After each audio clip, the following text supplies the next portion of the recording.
경제 현안을 보다 쉽게 풀어보는 경제 읽기 시간입니다. 오늘도 다양한 경제 이슈들 김대호 경제학 박사와 짚어보겠습니다. 어서 오세요. 안녕하세요.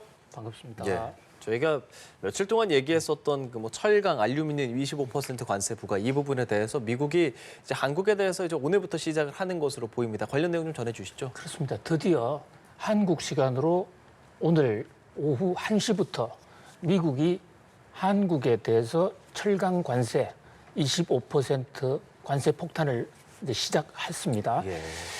미국이 트럼프 대통령 취임 이후에 관세 가지고 세계를 많이 지금 놀라게 하고 있는데 그동안에는 주변국인 바로 이웃인 멕시코와 캐나다의 펜타닐, 마약 문제를 가지고 이슈가 된 것이지 본격적인 경제 이슈가 아니었거든요. 예. 중국도 그 펜타닐과 연루돼서 관세가 부과된 것입니다. 그런데 이번에 오늘부터 부과되는 이 트럼프의 철강, 알루미늄 25% 되는 관세 폭탄은 순전히 경제 문제, 미국의 무역 수지 흑자를 줄이겠다는 그러니까 사실상 최초의 트럼프의 경제 관세 폭탄은 오늘부터 시작이다 이렇게 볼 수가 있습니다.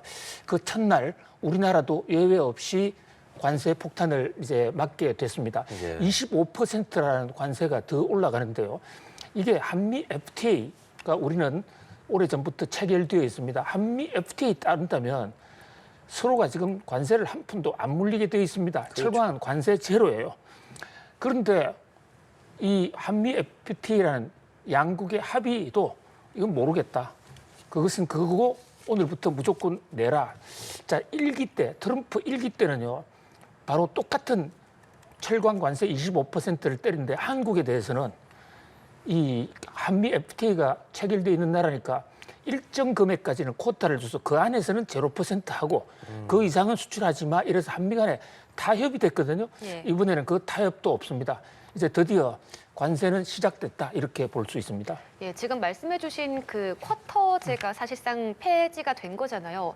한편에서는 우리나라에게는 기회 요인이 될 수 있다라는 그런 전망도 나오는데 박사님은 어떻게 보세요? 예, 그러니까 동전의 양면처럼 기회이기도 하고 위기이기도 한데요. 왜 기회로 보느냐면 지금 우리나라만 25% 관세가 그러니까 적용된 것이 아니고 전 세계가 똑같이 관세가 적용이 됐는데 그동안에는 한국이 일정 금액까지는 관세를 한 푼도 안 내는 대신에 그 이상은 팔지 않겠다. 예. 이래서 판매 금지를 했었거든요. 근데 이제는 오늘부터는 관세 20%를 물고 관세를 무는데 다른 나라하고 똑같이 관세를 무니까 한국이 특별히 불리해질 것은 없다. 그 대신 오히려 우리는 그동안에 관세 면세 쿼터에 묶여서 그 이상 못 팔았는데 지금처럼 물량이 남아서 지금 전 세계가 철강 물량이 공급 과잉이거든요. 이런 상태에서는 우리가 훨씬 많은 관세를 철강을 미국에 팔 수도 있다. 그리고 한국과 미국의 문제 두 나라의 문제에서는 한국산 철강의 질이 미국보다 워낙 좋기 때문에 관세 좀 때린다고 해서 한국산을 미국이 대체하지는 않을 것이다. 결국 경쟁은 캐나다, 멕시코, 브라질, 독일, 일본 뭐 이런 나라들과의 경쟁인데 그런 나라들과의 경쟁에서는 오히려 쿼타를 없애는 게 한국이 더 많이 팔 수도 있는 것이 아닌가.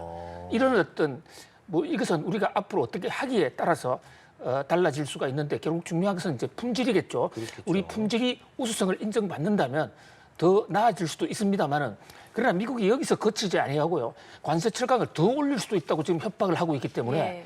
상황은 완전히 달라질 수도 있습니다. 네. 우리 기업들의 반응도 간단하게 좀 짚어주실까요? 그렇습니다. 드디어 올 것이 왔다. 그리고 지금 중국발 공급 과잉, 중국이 워낙 많은 물량을 쏟아내면서 네. 과거에는 중국이 우리나라 철강도 사갔는데 이제는 중국이 너무 많이 만들어서 그걸 실어내고 있거든요. 그런데 중국의 그 철강이 미국으로 들어가는 것은 보다 더 강경하게 막히기 때문에 중국과의 경쟁에서는 뭐 크게 불리할 게 없다. 그리고 한국산의 품질 경쟁력이나 가격 경쟁력이 다른 나라에 비해서 결코 낮지 않다. 한번 해볼 만하다. 다만 추가적인 관세 폭탄이 나온다면 이것은 굉장히 민감하다. 따라서 정부에서 통상 외교를 좀 적극적으로 해서 최소한 다른 나라하고 똑같은 관세를 한다면 우리에게 어떤 살아갈 길이 있다. 이렇게 재계에서는 보고 있는 듯합니다. 네. 되레 캐나다 같은 경우는 철강 관세 뭐 50% 매기겠다 트럼프 이렇게 얘기했다가 그것도 또 사실 반나절 만에 또 철회하지 않았습니까? 예. 그 부분 어떻게 보셨어요? 지금요 어제 밤사이에 예. 세계가 놀란 것 중에 하나가 캐나다의 반격입니다. 그러니까 미국이 캐나다에 철강 관세 때린다 이러니까 캐나다가 전기 지금 미국의 산업벨트가 그 미국의 동북부에 뉴욕 위쪽에 오데호 그러니까 온타리오호라든지 미시간호 그 호수변에 공업 용수를 쓰면서 그게 공장지대가 많이 들어서 있는데 그 전기를 캐나다가 공급해주고 있거든요.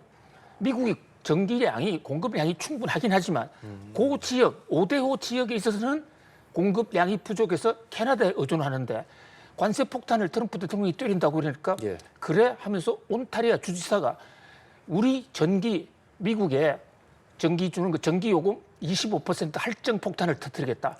이렇게 얘기를 하니까 트럼프 상당히 충격을 받았습니다. 캐나다도 한 칼 있구나. 그래서 상당히 당황해서 캐나다가 그렇다면 우리는 그 라스베가스에서 도박판에서 하는 방식 있지 않습니까? 상대가 배팅을 하면 받고 2배 지르고. 그러니까 좋아. 캐나다가 그렇다면 우리는 관세 50%로 올릴게. 이제 그렇게 전쟁이 시작됐는데 밤사이에 캐나다 상무장관과 미국 러터닉 상무장관 간에 그래도 이렇게 너무 세게 싸울 건 없잖아. 서로가 공동 동맹을 한다. 이래가지고 전기 할증하는 것을 캐나다가 철회했습니다.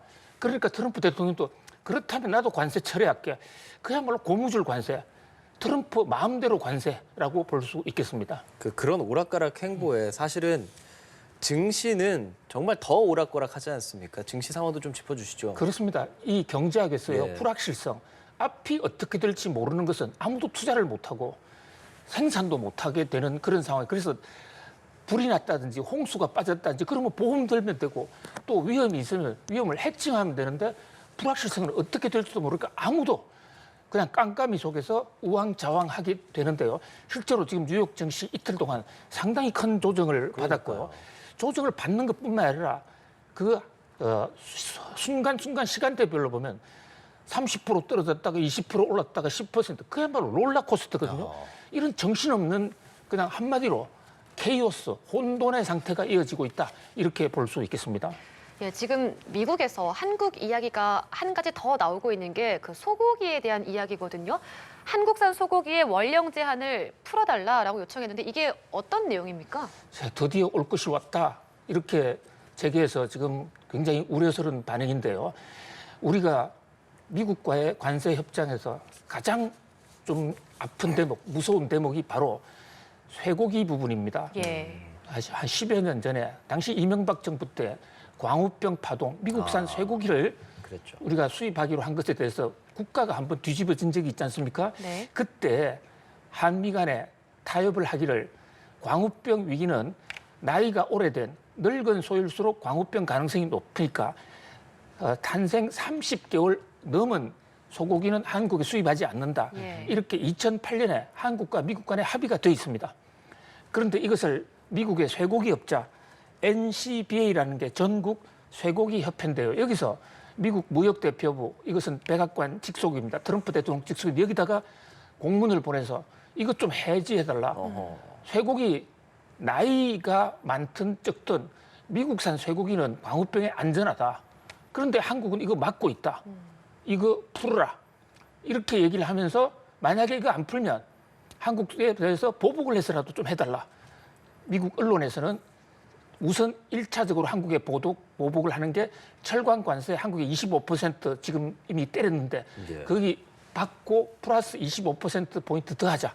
50% 때릴 것이다라는 얘기가 나오고 있는데 이 대목에 대해서 미국 정부가 어떻게 할 것인가는 아직까지 공식 반응은 없습니다만은 서서히 이제 우리를 향해서도 미국의 통상 압력이 본격적으로 시작된다 이렇게 볼 수 있겠습니다. 예, 그러면 박사님께서도 이 부분이 트럼프 대통령의 어떤 새로운 관세 협상의 빌미가 될 수 있겠다라고 보십니까?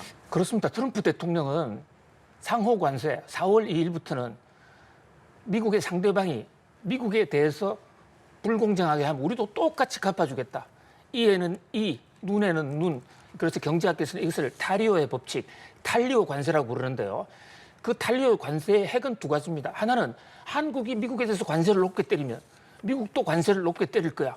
그런데 우리가 지금 미국보다 관세가 크게 높질 않아요. 예. 거의 제로이기 때문에 관세율 자체 가지고는 전쟁이 별로 일어나지 않을 것입니다. 근데 트럼프 대통령이 두 번째 칼, 자, 관세율은 낮더라도 사실상 눈에 보이지 않는 규제를 통해서 미국산 들어가지 못하게 막는 거, 이거 가만두지 않겠다 이랬거든요. 그렇다면 이를테면 쇠고기 30개월 이상 되는 거 한국이 계속 사주지 않아? 그렇다면 한국산 자동차 전면 수입 금지야. 이런 조처도 할 수도 있는 것입니다. 예. 어떤 조처를 할지는 모르지만 예측 불가능한 분이기 때문에 상당히 지금 한미 간에 발등에 불이 떨어졌다 이렇게 볼 수 있겠습니다. 알겠습니다. 주제를 좀 바꿔보겠습니다. 정부가 상속세 개편 방안을 내놨는데 현행 유산세를 유산 취득세로 바꾼다. 좀 쉽게 설명 좀 해주시죠. 예, 간단한 내용인데 이 경제는 용어가 어렵다 보니까 좀 이 시청자님들 헷갈리게 하는 경우가 있습니다. 이를테면 사람이 죽으면 그날부로 자기 재산은 뭐 죽은 사람은 재산이 소유가 되지 않으니까 상속권자인 뭐 대부분은 배우자나 자녀들입니다. 바로 그날로 자녀들 소유로 넘어가거든요. 그때 세금을 자 지금 현재의 상속세는 죽은 사람 그러니까 민법에서는 그걸 피상속인이라고 합니다. 재산을 내놓고 저 세상으로 가는 사람 그 사람이 가진 재산을 기준으로 세금을 매기는 게 이게 현재의 상속세고요. 유산 취득세는 돌아가신 분은 관계없고 새로 이제 실제로 돈을 받는 사람이 얼마 받느냐에 따라서 각자 세금을 따로 계산한다 이건데 이게 왜 중요하냐면요. 이 상속세는 누진이 되거든요. 금액이 많으면 세율이 최고 우리나라에는 50 플러스 10% 최고 60%까지 세금을 냅니다. 엄청나게 높아요. 그런데 만약에 예를 들어서 재벌 총수가 돌아가셔도 100억을 남겼다. 그럼 60%를 내면 60억은 세금, 나머지는 40억을 나머지 형제, 자녀들, 배우자들이 가져야 된다고요. 그런데 만약에 그것을 유산 취득세를 도입하면 각자가 받을 민법에 정해진 포션이 있지 않습니까? 그럼 내가 20억밖에 돼 있다. 이러면 20억은 세율이 40%거든요.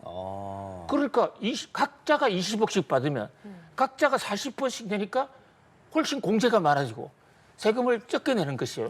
한마디로 현행 과세를 유산 취득세로 바꾸면 세금이 대폭 줄어든다. 이렇게 보시면 되는데 다만 이것은 유산이 있는 분들이 그렇고 상속 재산이 없으면 달라질 것은 없죠. 특히 상속하는 재산이 많으면 많을수록 유산 취득세를 적용하면 세금이 대폭 깎아집니다. 전 세계적으로 볼 때요. 우리처럼 이미 돌아가신 분을 상대로 그게 한 사람 기준으로 높은 누진세를 붙이는 현행 상속세 같은 제도를 택하는 나라가 거의 없어요. 대부분은 유산 취득세를 도입을 하고 있거든요. 그렇게 되면 이제 개인별로 또 공제도 있고 이렇기 때문에 유산 취득세를 도입하게 되면 세금이 상당히 적어질 수 있다 이렇게 볼 수 있습니다. 예, 지금 잠깐 언급해 주신 것처럼 상속할 게 많은 사람에게 해당된다라고 해주셨는데 이렇게 되면 그 고액 자산가들의 세가 줄어들고 이렇게 되면 부자 감세 아닌가라는 그런 이야기가 나오거든요. 어떻게 보세요? 그렇습니다. 일각에서는 이제 그 이번 상속세 개편에 관해서 취지는 뭐 어떤 이 한 사람의 사망을 통해서 야기되는 그 문제, 특히 사람이 사망하게 된 세금을 너무 많이 걷어가면요. 중소기업 같은 경우는 세금 내느라고 회사를 팔아야 되는 이런 경우도 있거든요. 그래서 이게 조세 형평이나 기본적인 조세 원리에 맞지 않다라고 주장하는 측이 있는가 하면 또 한편에서는 아니 이게 무슨 소리야. 상속세 내는 사람이 전 인구의 몇 %가 된다고. 왜냐하면 지금 상속세가 기본 공제 한도라는 게 있습니다. 상속세가 이제 일반 배우자는 9억까지는 남편이 죽었을 때 또는 배우자 그러니까 부인이 사망했을 때 9억까지는 세금을 한 푼도 안 내요. 그다음에 또 기본 공제가 있고 자녀들의 경우에는 6억까지 공제가 있는데 거기다가 또 저기 세금을 깎아줄 필요가 있느냐 이렇게 지금 논란이 되고 있는데 이것은 뭐 경제 영역이다보다는 이 부의 분배나 재분배 이것을 어떻게 바라보느냐에 대한 시각차 이번에는 정치권에서 좀 조율할 문제가 아니겠는가 이런 생각을 해봅니다. 예, 알겠습니다. 자, 한편 홈플러스 기업 회생 절차에 돌입한 이후에 후폭풍이 커지고 있는데 이게 그전에도 저희 계속 얘기했지만 이걸 뭐 일반 개인이 채권 등을 통해서 산 경우도 있는데 이거 불안전 판매 관련한 논란도 조금은 나오고 있어요. 그렇습니다. 지금 홈플러스의 예. 수표 지금 그 사실상 외상으로 사고 정서를 내준 건데 그게 금융기관으로 돌아오는데 족족 부도가 나고 있거든요. 그러니까 홈플러스의 이 파산 폭탄은 시작됐다 이렇게 볼 수가 있습니다. 근데 그것은 이제 물건을 팔고 납품을 하고 대금을 못 받은 사람의 경우고요. 이것도 물론 심각합니다. 근데 예. 지금 앵커님 말씀하신 거는 개인들, 투자, 예. 개인 투자한 분들, 자, 홈플러스에 찾아간 게 아니라 정권사에서 좀 그 높은 이자 주는 거 없습니까? 하고 정권사에 찾아갔는데 이 정권사하고 홈플러스가 어떻게 연결이 되어 있냐면요. 홈플러스가 카드 매출을 하면 그 매출 채권을 유동성으로 어떤 기업 어음 같은 거를 발행해서 6개월 또는 1개월 후에 돈 줄게 하고 사실상 금융 정서를 발행합니다. 예. 그러면 이자를 많이 준다고 그러니까 그것을 사간 분들이 있는데 특히 홈플러스가 경영이 어렵게 된 이후에 이 예금 정서, CP 같은 거를 많이 팔았습니다. 그런데 이제 그 팔 때 이렇게 상장돼 있는 회사도 아니고 이 회사가 어떻게 될지도 모르기 때문에 정권사나 금융사 창구에서는 자칫 잘못하면 제로가 될 수 있습니다. 이것을 충분히 설명을 해줘야 되는데 현재 개인 고객들의 주장에 따르면 그게 아니고 이 홈플러스 같은 우리나라 그 제2위의 대형 마트가 발행한 겁니다. 이게 부도 나겠습니까? 이렇게 얘기를 했다는 겁니다. 그다음에 또 홈플러스의 주인이 한국 최대 사모펀드인 MBK 아니냐? 그렇죠. 그 돈이 많아서 한국의 재벌 1, 2위를 다투는 분인데 그분도 못 믿으면 어디다 투자하겠냐 이런 말을 들은 사람들이 많다. 그런 면에서 현재 금융기관에서 일반 은행 상품은 그렇지가 않지만은 이렇게 상환이 확정적이지 않은 위험 상품은 반드시 위험도를 설명하게 돼 있는데 그걸 안 했다. 이랬으면 집단 소송이 벌어질 그런 좀 조짐입니다. 예, 알겠습니다. 홈플러스 사태도 계속해서 지켜봐야 할 것 같습니다. 오늘도 김태우 박사와 함께 경제 읽어봤습니다. 고맙습니다. 감사합니다.